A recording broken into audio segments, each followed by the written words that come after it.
ikuti aja. Itu juga 110 nggak bangun Pak, udah ada di kasur. Umur 200 Pak, masih sehat, masih ini. Wah, mantap, luar biasa. Kalau umur kita ini umur yang terpendek, umur kita ini nggak ada apa-apanya dibandingkan dengan umat terdahulu. Umat Nabi Allah Nuh 2000 tahun. Kalau mati umur 200, mati masih kalah-kalah. Ya kita kalau mati umur 200 sedang sudah berganti beberapa generasi. Kita dapetin kakeknya, ayahnya, anaknya, cucunya, sampai cicitnya kita dapetin. Tapi jarang kita yang memiliki usia ya sedemikian. Karena singkatnya umur kita ini, maka Allah jadikan tempat yang memiliki berkah dan Allah jadikan waktu yang memiliki berkah. Lalu bayangkan jika kita di masa-masa di mana bulan penuh diberkahi oleh Allah berada di tempat yang diberkahi oleh Allah Subhanahu wa taala. Tempatnya membawa keberkahan, waktunya di waktu yang berkah. Niscaya jika kita habiskan dalam kebaikan, kita dapat mengalahkan umat-umat yang terdahulu. Itu maksudnya. Jadi keberkahan yang Allah turunkan di bulan ini, di bulan Rajab, sampai-sampai baginda Rasul di dalam sebuah riwayat mengajarkan kepada kita, hendaklah engkau berdoa kepada Allah selepas sholat di setiap sholat fardu. Allahumma barik lana di Rajab wa Sya'ban wa ballighna. Mengapa disebutkan 3 doa ini bulannya? Karena jika engkau dapat memaksimalkan 3 bulan ini, kita bisa memaksimalkan bulan Rajab dengan perbuatan baik. Jika kita dapat memaksimalkan, memenuhi bulan Sya'ban nantinya dengan kebaikan, dan jika kita dapat menghabiskan waktu kita di bulan Ramadan dengan kebaikan, demi Allah 3 bulan usia kita itu dapat mengalahkan usia umat-umat yang terdahulu. Kalau kita bisa memaksimalkan. Kalau nggak ada ini, misalnya kita jangan berharap bisa mengalahkan umat yang terdahulu, Pak. Umur mereka ratusan bahkan ribuan tahun Allah berikan kesempatan kepada mereka, akan tetapi bagi umat bagi Rasul pendek saja umur. Itu sebabnya umur pendek bagi Rasul membawa keberkahan. Iya kami, iya. Seandainya umur panjang itu jauh lebih baik, saya bagi Rasul sampai detik ini akan Allah panjangkan umur beliau. Seandainya umur itu membawa keberkahan kepada kita. Ternyata letaknya bukan kepada umur. Di dalam bahasa Arab, barakah itu maknanya ziyadatul khair, bertambahnya kebaikan. Jika hari ini kita sudah melakukan salat malam sebanyak 4 rakaat saja, besoknya kemudian kita nambah 2 rakaat lagi. Berkah hidup kita. Jika setiap saat bertambah kebaikan yang kita lakukan, maka itu namanya keberkahan. Apalagi keberkahan yang lain, keberkahan yang lain yang Allah tuangkan kepada baginda Rasul, sampai detik ini kita masih berbicara tentang kebaikan yang berasal dari baginda Rasul sallallahu alaihi wasallam. Seolah-olah baginda Rasul baru beberapa tahun yang lalu, padahal 1400 tahun yang lalu, namun percakapan tentang baginda Rasul masih hangat di dalam pembicaraan. Itu keberkahan. 1400 tahun yang lalu baginda Rasul telah tiada, detik ini kita masih berbicara tentang, saat ini kita masih berbicara tentang baginda Rasul SAW. Ini keberkahan. Lihatlah bagaimana orang-orang yang membawa umurnya di dalam keberkahan, menambah kebaikan di dalamnya. Walaupun dia mati telah berpuluh-puluh tahun, orang masih menghaul, orang masih mengadakan acara tentang mengenang kebaikan. Orang yang sudah meninggal, tetapi kita tetap memberikan hal-hal yang baik kepadanya, mengingat kebaikan-kebaikan yang pernah dia lakukan. Kita mengenal Imam Al-Ghazali. Sampai detik ini pun kita masih berbicara. Bahkan kitab-kitabnya dibaca oleh para ulama. Kita mengenal Syekh Abdul Qadir Al-Jilani. Berapa banyak orang membaca pada kita? Berapa banyak orang masih mengingat dan mengadakan acara hauliyah? Padahal dia adalah orang yang hidup 500 tahun setelah zaman baginda Rasul sallallahu alaihi wasallam. Berarti berapa tahun ke sekarang? 900 tahun lamanya orang masih berbicara tentang beliau. Tidak jarang. Beberapa puluh tahun orang yang baru meninggal kita masih berbicara. Ini keberkahan umur. Atau kemarin saya dari Banjar sampai sekarang ini sampai beberapa hari yang lalu kita masih mengadakan acara pon dari guru mulia Sikopul. Sampai sekarang orang berbicara sudah 18 tahun, 18 tahun orang masih berbicara tentang kebaikan. Ini keberkahan. Walaupun orang yang telah tiada, kebaikannya tetap dibicarakan. Inilah yang kemudian tetap mendatangkan pahala kepada beliau orang-orang mulia ini, sehingga mereka telah tiada, tetapi terus mengalir kebaikannya kepadanya ketika ia berada di dalam ini berkah nama.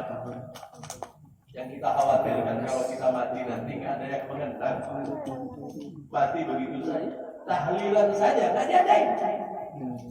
40 hari dilupakan kita. Kalau 40 hari sudah dilupakan, 100 hari setahun pernah dibicarakan lagi. Bahkan didatangi kuburannya. Yang naudzubillah wa iyadzubillah di masa hidup sudah dialih mati, Pak. Maksudnya sudah nggak dihitung. Orang berharap dia cepat-cepat mati karena apa? Mengganggu di kampung. Nah orang ini biar hidup-hidup bisa ditahlili, Pak. Maksudnya saking nggak ada berkahnya umur. Naudzubillah wal iyadzubillah. Nah keberkahan inilah yang hendak kita gapai. Keberkahan inilah yang harus kita raih. Walaupun kelak kita telah kembali kepada Allah, masih ada orang-orang yang membicarakan kebaikan kita.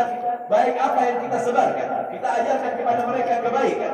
Baik ia seorang yang mengajarkan tentang membaca Al-Quran, baik ia yang pernah mengenalkan seseorang kepada ulama yang sebelumnya, maka setiap kebaikan yang ia hantarkan, yang ia berikan, akan menjadi tanaman yang baik. Kalau ia berada di dalam barzah, Allah jadikan barzahnya sebagai sebuah kenikmatan hingga datangnya waktu di mana Allah Subhanahu wa taala memanggil kita untuk semuanya berkumpul di hadapan Allah Subhanahu wa taala.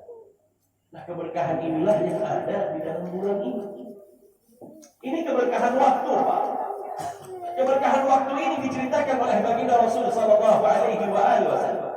Baginda Rasul menyebutkan, Rajab syahrullah. Rajab adalah bulan Allah. Suatu ketika bertanya para sahabat kepada baginda Rasul, "Limadza summiya Rajab ya Rasulullah?" Mengapa diberi nama bulan ini dengan bulan Rajab? Yatarajjab fi hadhihi syahr. Di bulan ini saking banyaknya pemberian Allah sampai kepada bulan Sya'ban, thumma Ramadan, kemudian sampai kepada bulan Ramadan. Banyaknya pemberian Allah di bulan-bulan ini sampai masuknya bulan Ramadan. Seandainya engkau manfaatkan betul, maka tak ada bandingannya umat yang manapun kepada kita, karena kita mengumpulkan kebaikan di bulan-bulan yang mana bulan ini memiliki keutamaan yang luar biasa. Yang biasanya sedekah seminggu sekali berubah. Bulan ini kalau bisa setiap hari kita sedekah.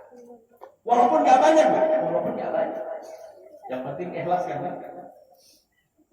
Yang ikhlas itu seharusnya yang banyak. Kalau sedikit memang nggak merasa kehilangan. Berapa seharusnya? Jumlah yang seharusnya dikeluarkan oleh kita di dalam sedekah adalah jumlah yang apabila kita mengeluarkan kita jadi kepikiran. Kalau nggak kepikiran, apa? Saya naik mobil. Mobil itu udah ada uang di situ. Kasih pinjam mobil sama orang, udah ada uangnya. 10.000, 5.000 di dalam mobilnya.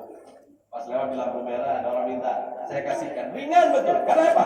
Bukan uang saya kalau sudah ada di mobil. Apakah itu ikhlas? Bukan.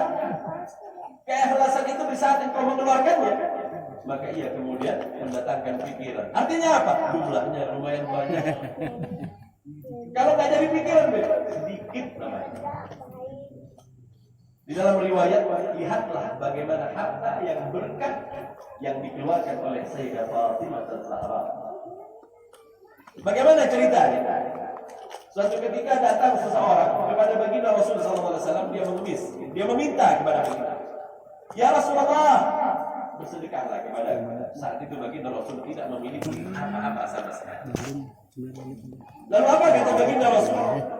"Datanglah ke rumah putriku. Ia pasti punya sesuatu untuk diberikan kepada."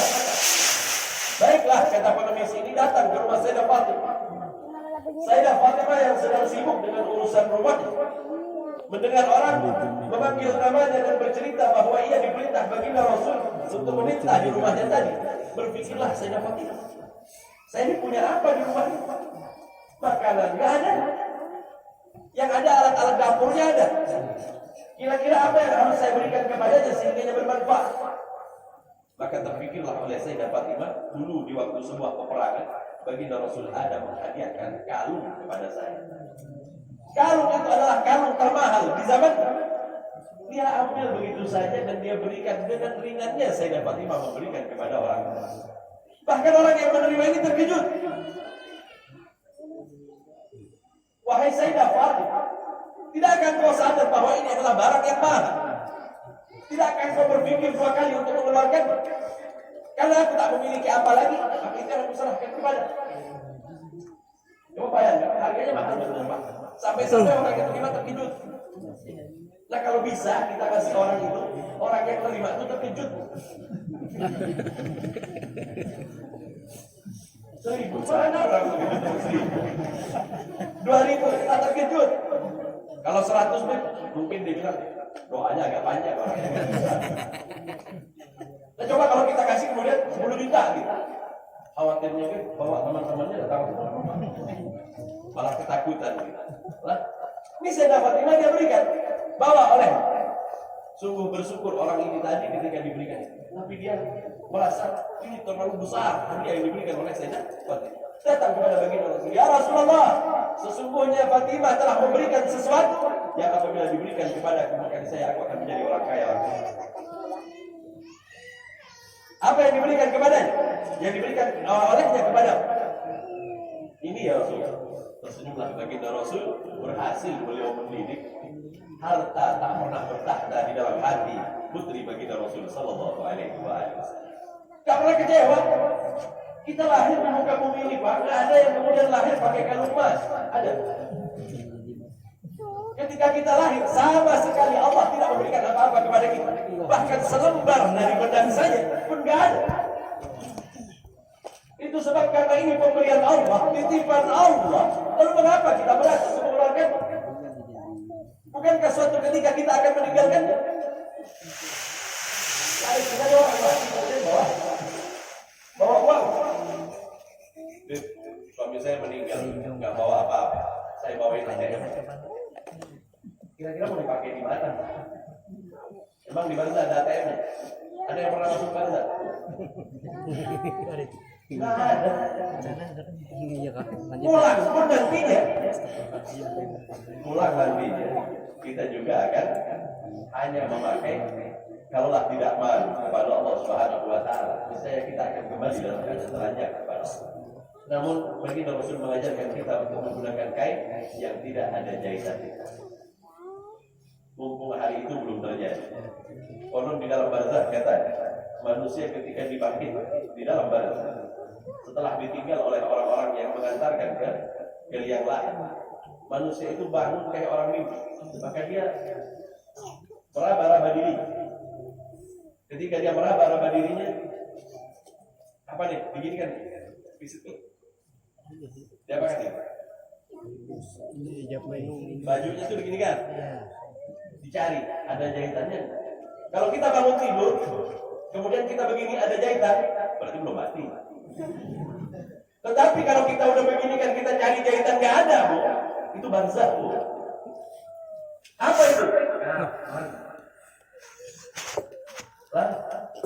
Itu sebab kita meninggal tanpa bawa apa. Bulan ini memiliki keutamaan yang seandainya kita keluarkan harta kita, sungguh demi Allah kita akan melihatnya sebagai sebuah keutamaan yang luar biasa. Karena kita kembali kepada Allah Subhanahu wa taala. Itu sebab orang tadi bawa kalung, ya Rasulullah lihatlah yang diberikan oleh putri. Baginda Rasul merasa bangga karena putrinya tak terdapat di dalam hati Sayyidah Fatimah ditahan pada dunia. Melihat itu, Sayyidina Abdurrahman bin Auf, sahabat baginda Rasul, ya Rasulullah, bukankah itu barang berharga yang merupakan hadiahmu kepada putri? Seandainya boleh aku membuat engkau bahagia ya Rasulullah, aku ingin membuat engkau senang ya Rasulullah, aku akan tebus berapapun juga harganya dan akan aku berikan kepada orang tadi. Jika engkau hendak menebus, ditebus oleh Abdurrahman bin Auf bilang, berapa harga yang engkau tetapkan, aku akan lipat gandakan menjadi 10 kali lipat. Abdurrahman bin Auf. Abdurrahman bin Auf ini, Abdurrahman bin Auf. Suatu ketika membawa 700 onta berisi dagangan. Sekarang ini berapa kontainer? Masuk ke kota Makkah, masuk ke kota Madinah. Sayyidah Aisyah mendengar ia telah datang. Lalu apa kata Sayyidah Aisyah ketika mendengar orang-orang memuji Abdurrahman bin Auf? Sungguh beruntung Abdurrahman bin Auf, Allah berikan kepadanya kekayaan yang luar biasa. Apa jawab Sayyidah Aisyah? Tahukah kalian bahwa Abdurrahman bin Auf nanti ketika menyeberang di mana? Di Siratal Mustaqim, ia akan merangkak karena banyaknya harta yang dia miliki. Ini ada orang yang mengartikan nggak bagus, sama tadi dengan yang disebutkan sama Kiai Mas Hasan. Cukup dengan ibadah itu saja sudah selesai. Yang lain masih banyak, Pak. Cukup nggak sih membebaskan burung tadi sudah banyak pahala yang lain. Cukup dengan itu saja selesai sudah urusan sendiri. Sama dengan jika orang yang lain harus berjalan menuju Kitian, Siratal Mustaqim, Abdurrahman bin Auf cukup merangkak sudah sampai. Lebih gampang kepada dia. Kenapa? Ketika mendengar pujian dari Sayyidah Aisyah tentang hadis baginda Rasul ini, apa yang terjadi kepada Sayyidina Abdurrahman bin Auf? Disampaikan oleh salah satu orang. Wahai Abdurrahman bin Auf, kami mendengar ibu kami, Sayyidah Aisyah, ia berkata bahwa kelak jika yang lain harus berlari, jika yang lain harus melangkah, jika yang lain harus tertitih pelan-pelan untuk menuju kepada Siratal Mustaqim dan sampai kepada surga, maka engkau cukup melangkah sudah sampai. Benarkah pujian ini datang dari baginda Rasul? Kata Sayyidina Abdurrahman bin Auf. Bertanyalah kepada Sayyidah. Ya ummana, wahai ibu kami, benarkah perkataan bahwa sesungguhnya demikian perkataan baginda Rasul? Benar wahai Abdurrahman bin Auf? Saksikan olehmu wahai ibunda, 700 onta yang semuanya berisi barang-barang ini kuserahkan untuk Allah dan Rasul. 700 Pak. Itu barang di dalam riwayat satu itu saja, satu onta saja. Itu bisa beli daerah yang luas, Pak. Dilepaskan begitu saja sama Abdurrahman bin Auf demi cintanya kepada Allah dan Rasul.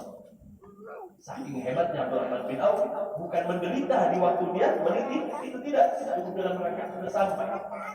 Cukup dengan mereka dia sudah sampai. Lalu berapa banyak lagi pahala-pahala yang Allah berikan kepada Abdurrahman bin Auf. Apa kata Sayyidina Abdurrahman bin Auf? Berapa kau tetapkan harganya? Dilipatkan 10 kali lipat. Orang itu menyebutkan harta yang fantastis, besar. Maka apa kata Sayyidina Abdurrahman bin Auf? Aku membelinya 10 kali lipat dari diberikan. Langsung kaya di tempat. Ini orang langsung kaya di tempat. Apa yang terjadi kemudian? Kata Abdurrahman bin Auf, diambil kalung tadi. Ya Rasulullah, aku hendak kembalikan kalung ini kepada Sayyidah Fatimah sebagai hadiah kepadanya. Disuruhnya budak. Wahai budak, antarkan ini kepada Sayyidah Fatimah, kembalikan. Dan katakan kepadanya, bukan hanya ini, engkau pun adalah hadiahku kepada Sayyidah Fatimah. Budak tadi juga dihadiahkan. Bergegas orang ini membawa kalung agar membuat Sayyidah Fatimah kembali tersenyum. Letak pintu rumahnya diberikan. Wahai Sayyidah Fatimah, ini kalung milikmu yang kemudian ditebus oleh Abdurrahman bin Auf dan ia membelinya 10 kali lipat dengan harga yang ditentukan oleh orang tadi. Sehingganya orang itu menjadi kaya mendadak. Tersenyum Sayyidah Fatimah. Lalu orang tadi bilang, saya pun dihadiahkan sama Abdurrahman bin Auf untuk mengabdi di rumah. Apa kata Sayyidah Fatimah? Aku nggak punya hajat kepada engkau, aku bebaskan. Tersenyum. Alangkah berkah kalung yang dimiliki oleh Sayyidah Fatimah. Kalung ini tadi ya diberikan kepada orang miskin yang kemudian menjadi kaya mendadak. Kalung ini kemudian kuserahkan. Lihatlah bagaimana kalung ini kembali kepada Sayyidah Fatimah, membuat orang miskin menjadi kaya, dan aku seorang budak kemudian dibebaskan oleh Sayyidah Fatimah. Hanya kalung ini saja kemudian berimbas kepada sesuatu yang jauh lebih baik. Itu baru di dunia. Lalu bagaimana kira-kira kelak di hadapan Allah Subhanahu wa Ta'ala? Ini harta yang berkah. Ini harta yang berkah. Maka itu sebab bulan ini adalah bulan penuh keberkahan. Jika engkau seorang suami, jadilah suami yang berkah, yang menambah kebaikan di dalam rumah tangga. Bahkan disunahkan di bulan-bulan ini untuk menambah belanja bini. Pulang dari sini minta lagi tambahan. Namanya 5 juta, 10 juta. Benar. Apa perlu hadisnya? Perlu hadis?